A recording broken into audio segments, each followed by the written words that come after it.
Hey everybody, welcome to the Orange and Brown Talk podcast. This is our Browns Dolphins preview edition. If you're watching on YouTube, Cleveland Browns on cleveland.com. Once again, all of us in the same room together. This is a rare sighting on the Orange and Brown Talk podcast, but typical preview pod today. It is going to be a little quicker than normal. Look, this is two 1-5 football teams, but we're going to do some storylines. We're going to have Lance Reisland give his scouting report, and then we are all going to make our picks for Sunday's game. So, Mary Kay, let's get after it here. The storyline you're keeping an eye on is the Browns and Dolphins face off Sunday at 1 o'clock. Well, I just got done writing another story about Dillon Gabriel and what the Browns are looking for in Dillon. And they really appreciated the fact that he had so much toughness that he displayed against the Pittsburgh Steelers. They feel that's something to build on. They were able to utilize his mobility. He got out on some bootlegs and some keepers and things like that. And he was able to keep his eyes downfield, and he didn't get rattled or flustered, even though he was getting hit time after time after time. And he kept getting back up after all of those hits and continuing on. And that is something to build on. Now, they for sure have to improve his accuracy. That was not good enough by any stretch of the imagination, but they feel that once you have this toughness, that is something that you can carry that forth, and the other stuff will come with a little bit more time on task. Yeah, I mean, it's one of those things, Ashley, one of those it's not intangible because we can see it, right? We can see him get up over and over again, but it is a little bit intangible, that toughness, right? One of those things that you check off when you're talking about a quarterback. And obviously, he's got to ultimately be able to do the other things, the accuracy, the timing, get the ball downfield, all that stuff. But at the very least, you know that if he can figure that stuff out, he's got that part where, look, if he gets hit, he can deal with pressure, all of that stuff. At least he has that figured out. And now it's about adding all those other things. Yeah, I think it would be worse if he was out there and afraid to get hit. I don't think Dillon Gabriel is afraid to get hit by any means. However, I think obviously you don't want him getting hit 15 or 16 times in a game and sacked 6 times. Like, that is not ideal. And especially just given his size, right? 5'11", you don't want that guy hit that many times in a game. It's just going to make injuries more likely. And I would like to see the Browns figure out the protection a bit more, especially hypothetically if we're talking about what would you want to see Shedeur Sanders this season, right? And we've seen what it looks like when Shedeur plays with bad O-line play and some of his tendencies. And I think for both of these rookies, it would be better. They would be better served with better O-line play right now. Cleveland figuring out something in that regard. And it's why we talked about it earlier this week. Try to get on the phone with Bill Callahan or something at this point. You know, Mary Kay, I do think there was an interesting point Tommy Rees made, and I've heard other people make this point. There are people out there who make the case that sacks are a quarterback stat, right? Tommy didn't say that specifically today, but he did point out that sacks aren't exclusively on the offensive line, right? It's the quarterback, it's the protection, it's the receivers, it's the play, it's everything kind of goes into these sacks. And I think that just speaks to something we've been talking about all week, which is there isn't just one fix to this whole offense. It's about everything working well together.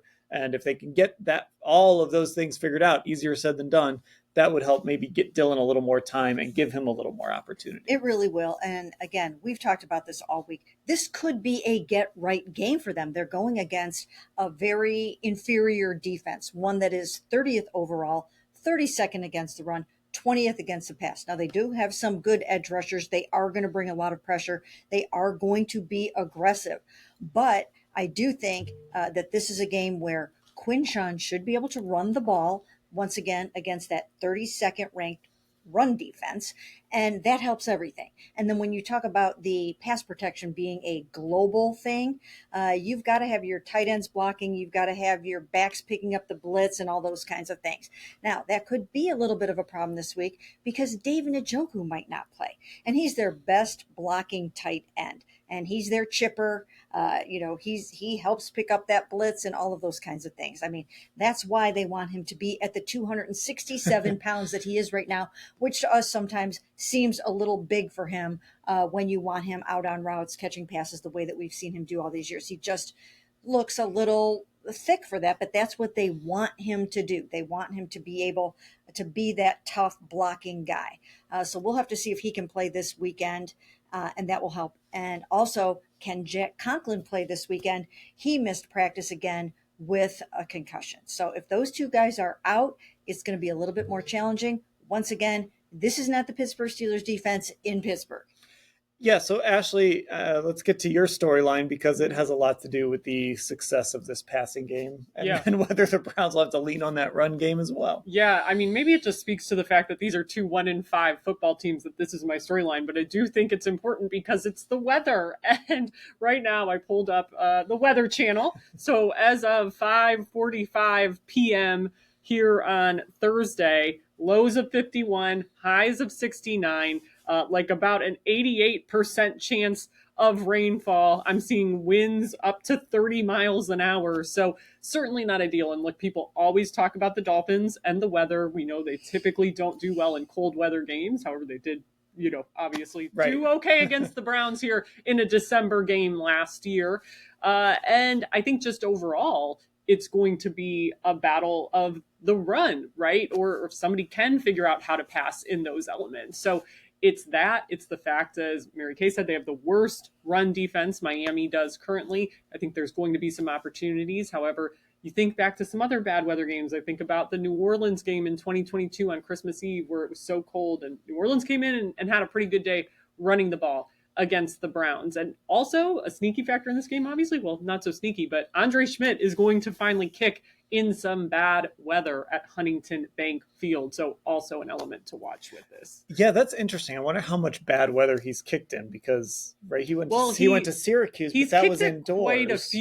Quite a few it sounds like, because he is from Chicago. Yeah, So he grew up kicking in bad weather, and he was also with the Bears practice squad. So he has actually, I know, mentioned that before. Okay, so he's got that going for him at least. But Mary Kay, we've been in that stadium before. We know what it's like when you're on that lake.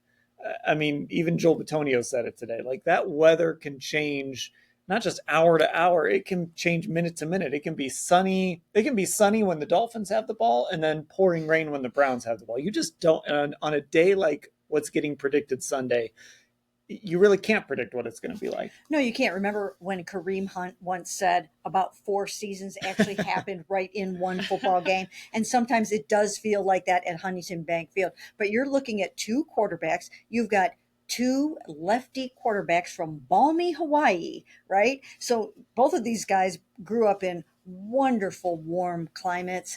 And, so it's not that you can sit there and say that, the Browns have some kind of an advantage from a weather standpoint, because a lot of their guys are really young and have not played in these kinds of conditions yet in Huntington Bank Field with the winds whipping in off the lake and those kinds of things. And I don't know if you mentioned that 30-mile gusts are called for. And so that can get a little bit tricky. But Tommy Rees did say today that Dillon can spin it through those kind of winds. So this is going to be another test that Dillon Gabriel can possibly pass, is trying to play in the elements and showing the Browns what he can do. Yeah, I'm trying to think. I mean, obviously Dillon Gabriel, from Hawaii, played at Central Florida, did play at Oklahoma as well, probably played in some windy conditions there, I would guess. And then, of course, Oregon, I'm sure that there had to be like a couple of games where the conditions weren't ideal in Oregon. So maybe Dillon would have a little bit of an edge there. Ashley, I don't know, because Tua obviously played at Alabama and he's been in Miami his whole career. Maybe Dillon would have an edge there, but I just don't think there would be much of one for either guy. Yeah, no, that's I think what makes it so tricky. And I think it really, for me, is going to come down to the run game. I mean, Achan's obviously a good back for them. And I just wonder if this Browns offense is going to be able to take advantage when they're coming into this game and teams are already stacking the box against them. They're already taking away the short game because they know that's what the Browns want to do. And they're trying to limit Quinshon Judkins. So again, I wonder if it's going to come back to bite them in some capacity. The fact that they really haven't been able to have a functional passing game the last handful of weeks, and teams are kind of figuring out how to stop them on the run.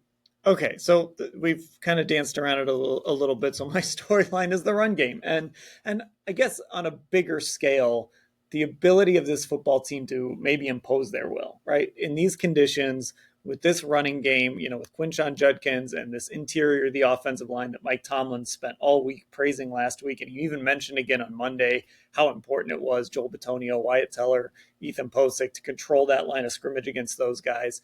A Dolphins team that Mary Kay, you mentioned, just awful in all facets of the defense.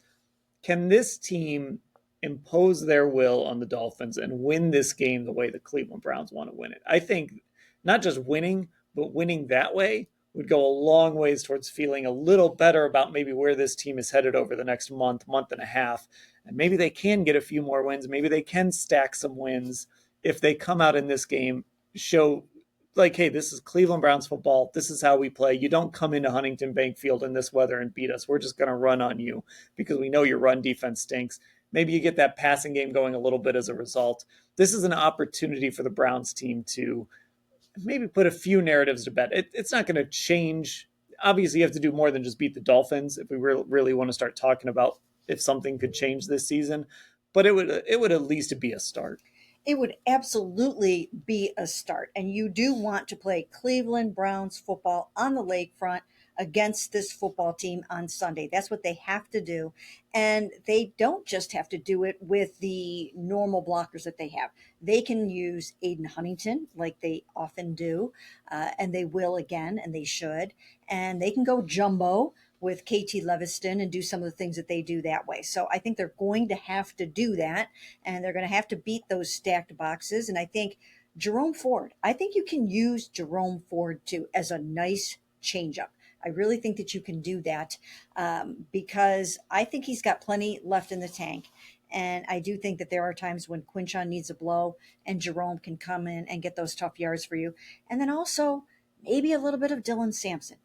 He had a couple of nice plays in this past game, and maybe it's time to see, can they do a little bit more with him? I mean, this is not necessarily a jumbo type of situation with him, but he also provides a changeup, not only in the running game per se, but in the short passing game. So yes, I think it's got to be 100-yard game for Quinshon Judkins, but then come back and hit him hard again a little bit with some Jerome Ford and just keep going at it and at it and at it.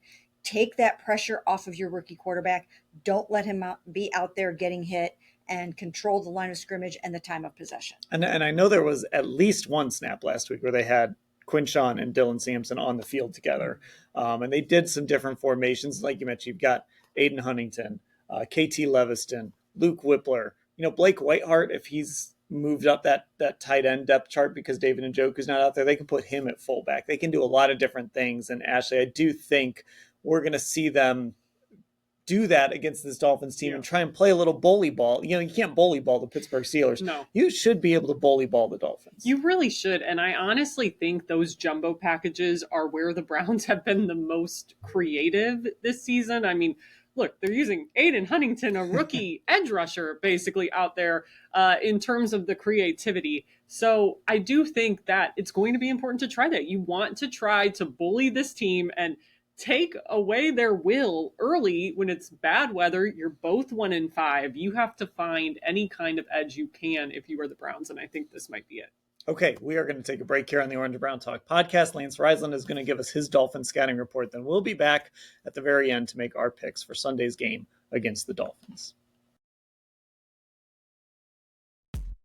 Welcome back to the Orange and Brown Talk podcast. And now we welcome on every week for these preview podcasts, Lance Reisland to give us his scouting report on the Miami Dolphins. Lance, how are you doing? I'm doing very well, Dan. How are you today? I'm doing well. All right, let's get to it. First of all, let's just start here. The conditions on Sunday, we're looking at rain, we're looking at wind, we're looking at kind of a typical Cleveland October on the lake sort of day. If the conditions are that bad, which team do you think that favors? Oh, this isn't even close. Well, after watching the Dolphins over the last 4 to 6 games, the Dolphins, this is in favor of the Browns, and I think it forces Kevin Stefanski to give the ball to Judkins 20 to 25 times, which I think he's the best player. The Dolphins are all about precision, timing, motion, pace, tempo. There's not a lot of physicality to it. It's very finesse. It's all about timing and windows. It's he believes in his system. there can be nothing worse than that system than a poor field, but more importantly, wind and rain. Okay, so let's get into the Dolphins. You mentioned that offense, you mentioned that system, and kind of looking back at that Chargers game and sort of what the Dolphins have been, and of course Tyreek Hill no longer playing for them with the injury. It seems like, I don't know, it just feels like, especially in that Chargers game, something was just off with that passing game. How do you view that right now? Well, a guy like Patrick Paul, their tackles, him and Brown, they're very tall guys. They do not do well with speed to power. Obviously, I believe in matchups. The matchups up front really favor the Browns. The guards inside do not move well laterally. Obviously, the Browns' defensive line does. Myles Garrett's going to have to get, hopefully he has an impactful game against Patrick Paul, who I liked coming out of Houston, but he's a tall guy who does not bend very well. This offense is based on timing and rhythm. And what I mean by that is there's motion 70 to 90% of the time. The motion is both to stretch it's going to give Tua a clear window, both horizontally and vertically. And they do it on every single play. They do it in the run game. Miami's the first with that cheetah motion where you go from the inside to the outside, which is a motion that's been new over the last couple of years. But they're trying to create these gaping windows, and they're trying to get rid of the ball fast. Where they struggle, I've broken down a lot of film on quarterbacks the last 40 years of my life. Tua, when he's in rhythm, he's as good as it is. He's really, really good, accurate on time. But if you can interrupt his rhythm, I have not seen a quarterback go down in accuracy and just basically ball placement, all the things he does well within rhythm. The Browns got to stop those digs, those slants, those in routes off play action, off those RPOs and off play action. That's where they thrive, and in between the hashes is where they're really good, especially with Jalen Waddle. So obviously the big weapon there for them, you mentioned Jalen Waddle, but the other big weapon there, and if this does become a weather game, you start to look at Devin Achane. So talk about a little bit about him as a runner, sort of the problems that he might present to what has to this point been a very good Browns run defense. Well, he's first of all, I'd like to give a shout out to Tim Bielik, right? Because Tim Bielik was a big Achane fan, and he's first to always tell me that some of my guys are doing well. He loved Achane in the draft. If you go back, for the reasons that I'm watching right now, first of all, he's tougher than I thought. He does break tackles, but his versatility, he runs a receiver route tree when they split him out. He's not great inside the tackles, and they don't want to run inside the tackles. So, again, what he does really good, he had a big, long touchdown run last week early in the game on a pin and pull. So what the Browns have to do, Browns have to set the edge, which is something they haven't been great at, especially Alex Wright has really struggled setting the edge. So that's where they want to run. However, it's hard to run horizontally in the rain. You want the Browns run game, that vertical downhill stuff. They want to do everything to the edge. He's explosive in space. So when people say football fast, what that means to me is they get the full speed within 3 to 4 steps, and he does that. He's very fast, but he gets to full speed very fast. But he's an edge guy. He doesn't want to. He'll run inside. He's a really good football player, but he's not a tackle guy. He's just not big enough. But obviously, sideline to sideline is what the Browns do very well too. So again, another matchup that's really good for the Browns. Can't let him get in space. You might want, you're going to want to press coverage on Waddle to take away those slants, take away the edge, make sure that edge is set. Bud Dupree, if you go back and watch the game last week, Bud Dupree does an outstanding job. And when they run away from Bud Dupree, the other defensive end does not. So Browns have to do a good job of setting the edge and making sure he doesn't get in that C and D gap outside. So looking at Jalen Waddle, obviously he becomes their number one receiver with Tyreek Hill lost for the year. How has he sort of adjusted to that role in your mind? I know, look, on Sunday he had the drop that led to an interception. He made the highlight catch on the sideline, but that was also because he initially bobbled the deep ball. How have you seen Waddle kind of adjust to being that number one guy, and what problems could he present? Well, he's lightning fast. Again, they're a very finesse team. He's lightning fast, and what he does, it's ins. And when I watch this offense, if you go back, I'm going to age myself. If you go back to the Greatest Show on Turf, and that was the first team with Kurt Warner and Holt and those guys, they attack the middle of the field with those dig routes, right? Digs and slants. And so it's a little different how they get to it. But Waddle is very good in between the hashes, off play action on digs, bang eights, and slants. Browns have to really, use a robber coverage or drop an. They have to, obviously Schwartz will do a good job, but they have to prevent him from catching the ball on the run between the hashes. you will for sure get a tweet from me quickly if he catches a big one between the hash, because that's what he wants to do. So now Washington's the guy who's kind of taken the Tyreek, the Hill kind of motion ball in space, but they're a very, people talk about the Kevin Stefanski. Mike McDaniel, even if it rains, will not change who he is and what he does. The weather will kill them as it has in the playoffs, because he does not change. It does not have, as offense coordinators, you got to have weather. The weather affects everybody if you're an outdoor team. So Waddle has been very good. You gotta get him before the engine gets rolling. Once he's in space, he's really dangerous. So tell me about this defense. Obviously, statistically across the board, they have not been very good. They just gave up a huge rushing game to like the Chargers' third, fourth string running back. So a guy they called up from the practice squad. So I guess let's start here. What does this defense do well? Well, I will tell you, I've watched way too much film on the Dolphins this week, because Vidal is the guy. He had 124 yards. He had 18 yards going into that game. He's only played in 3 games, and he ran all over them. So a couple things inside. Britt, Dotson, and Brooks. Brooks is their leading tackler. He's really good. The linebackers are really interesting. They're all kind of like fire plugs, right? They're all 6 foot, and they're all 230 to 240. They're really good when you run directly at them. And what I mean by that is I think the Browns are going to have to push the edge a little bit with counter, power, things they have not done. I think these Dolphins will be very good against duo, because these guys are stout and they get downhill fast. And if it's raining, it's hard to get off those double teams as an offensive lineman. So that's the only time it really hurts. So I look for the Browns to be in more gap scheme, because it's simple. It allows you to keep your feet a little bit, and you attack the edges. They do not, however, move well laterally. The guys on the edge, obviously, Phillips is a really good player. I've always liked him, 6'5", about 270. He's a guy who can do a bunch of different things. Secondary, they're real beat up. They have a couple guys on IR. They don't stop the run. They don't cover very well. Micah is not even close to what he was 3 to 4 years ago. He just doesn't cover as much ground as he used to. The Chargers got after him. And the thing that the Chargers do with Harbaugh, though, that the Browns have yet to do, and this is not a Stefanski thing, they stuck with it. Because early on, if you look at those first couple drives, Vidal did not get rolling, but they stuck with it, and they stuck with it. And Herbert's their quarterback. So they have an elite guy, but I think you have to pound these guys, because, again, they're not very physical inside. They'll play a bunch of different fronts.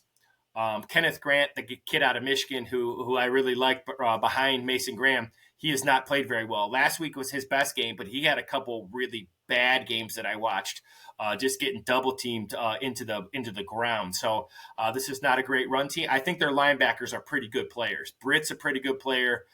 Brooks runs around pretty good, but they're undersized. They're not great in coverage, and they're not good. They're not good laterally. So that's why they gave up all those runs, because the Chargers got to that edge, that 6 and 7 gap.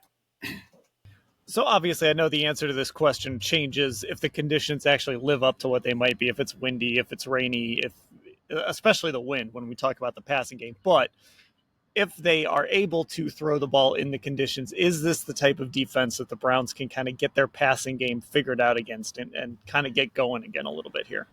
Well, yeah, and here's the thing: is the Browns right now. I tried to watch them again, and what's happening is that first of all, they're not moving anybody up front, and what that does, it allows the teams are playing their fronts with 4 and 5 guys. It's a simple game of math. If you're only playing with 4 or 5 guys, 6 or 7 guys are covering. So that's also making it. There's no threat of a deep threat right now. So this offense is predicated on getting that run game going and getting people in the box and getting people down by the line of scrimmage. Kind of what they got going before last week's game with Judkins. So that's where it goes. Obviously, the linebackers are undersized. Both Fannin and Njoku, if he plays, Fannin should have a big day. The safeties don't help very much in run game. They don't help very much over the top. So there's got to be a deep shot to Judy. Judy's a guy who has to get rolling early, because he's a guy who kind of goes away. A lot of receivers at all levels do that. If you don't get them early touches, they're kind of divas, right? And they kind of go away. So he's got to get an early touch to get himself going. But again, I think this is a game that you do whatever you gotta. I'm a little bit different, because I don't care what happened in the past. I don't care if the passing game doesn't work. I gotta figure out a way to win on Sunday. And if it's rainy and wet, I think that plays into the Browns' hands, because it'll force Kevin's hand to run that ball downhill at these guys, and they're not very good at stopping it. Now, If it's real bad, you want to throw the ball early when the field's really good, and want to throw the ball early when the balls are really, really dry. Even though they do a great job of that, they will get a little slick as the game goes along. So that means early in drives, early in the first quarter, you take a couple shots. And it just, you can, max protect and take a couple shots. Just show that defense you're going to throw it vertical, even if you don't complete it. Okay, so here we go. It is your turn to lead us off, making the pick here. The Browns, for the first time this season, are favored in this game. They're 2.5-point favorites. Total on this game, 37.5. If those conditions are what they are, take that under no matter how low it goes. Lance, what are you picking for this football game? Well, I'll say this. The Browns are, I only knew it one way, and that's the matchups. And the Browns have better matchups. And the thing that's different is both offenses aren't very good, and the Dolphins' defense isn't very good. So there's one elite unit on the team, and that's the Browns defense. I got the Browns 17-6. Okay, there we go. Our first pick in the books from Lance Reisland. We are going to take a break here on the Orange and Brown Talk podcast. When we come back, Mary Kay and Ashley are going to rejoin me, and we will all make our picks for Sunday's game against the Dolphins. Lance, appreciate the time as always. Absolutely. Welcome back to the Orange and Brown Talk podcast. Thanks to Lance for that scouting report. And it is time we are going to make our picks for this game on Sunday. Browns, Dolphins, Huntington Bank Field, 1 o'clock. Could be rainy, could be windy. So I guess I'll lead us off here. Every week I sort of get a feeling on Monday. Like I try to get a feeling. How am I feeling on Monday and Tuesday? And then I try not to let that change too much as we go through the course of the week, because you can buy into the hype a little bit.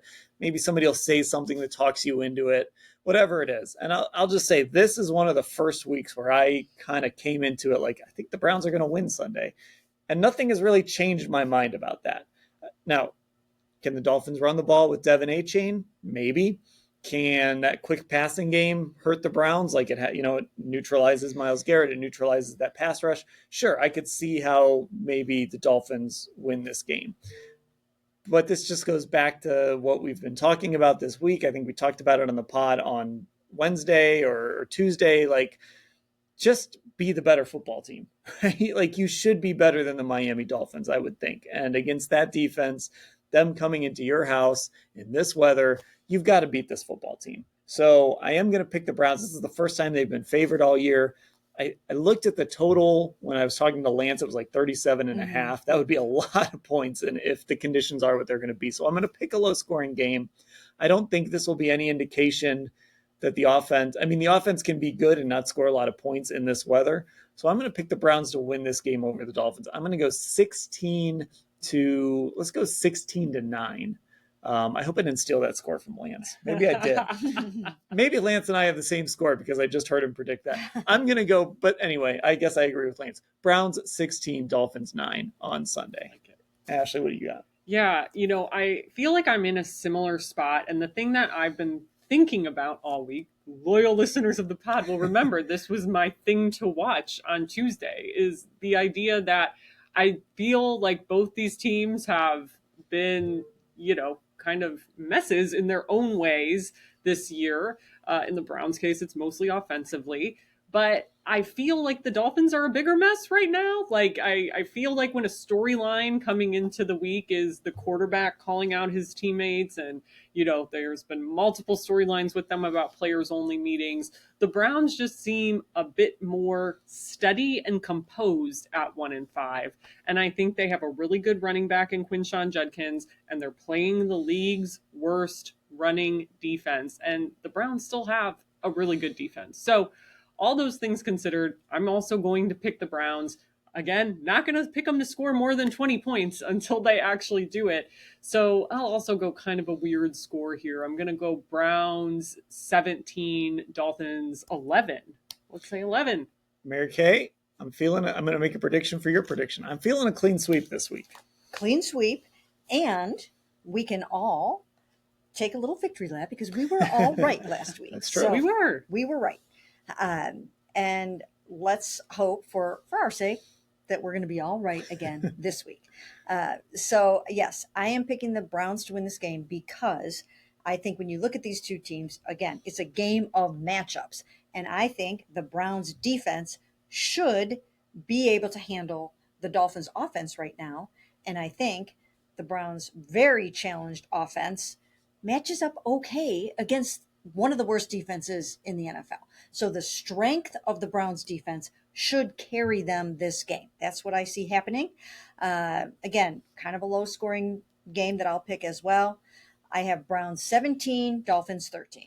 Yeah, to your point, it's funny because people, I'm sure you guys get this too. People ask you, like, do you ever get tired of covering the losing? Like, how does all that losing make you feel? And like, look, we don't, we try to stay impartial, right? And it doesn't really phase me win or lose. But to your point, like, we walked into that locker room last week in Pittsburgh and it's already kind of like, God, what do we even have to ask these guys about? And they're probably thinking the same thing. Like, what am I going to say to these people when they start asking me questions? So just having, as someone who survived 2 years with one winning locker room, it would just be nice to have a few more winning locker rooms this year, especially because if they lose to the Dolphins, man, it might just be code red. So we'll see. We'll see what we're talking about on that post-game pod on Sunday. We do go live every Sunday night at 8 o'clock on YouTube. Cleveland Browns on cleveland.com is where you can find that. And, of course, if you just want to listen to the pod, Orange and Brown Talk on Apple Podcasts or Spotify. And if you're not a football insider, go get subscribed. Cleveland.com/Browns, the blue banner at the top of the page. For Mary Kay and Ashley and Lance, of course, I'm Dan. Thanks for listening, everybody, and watching, too.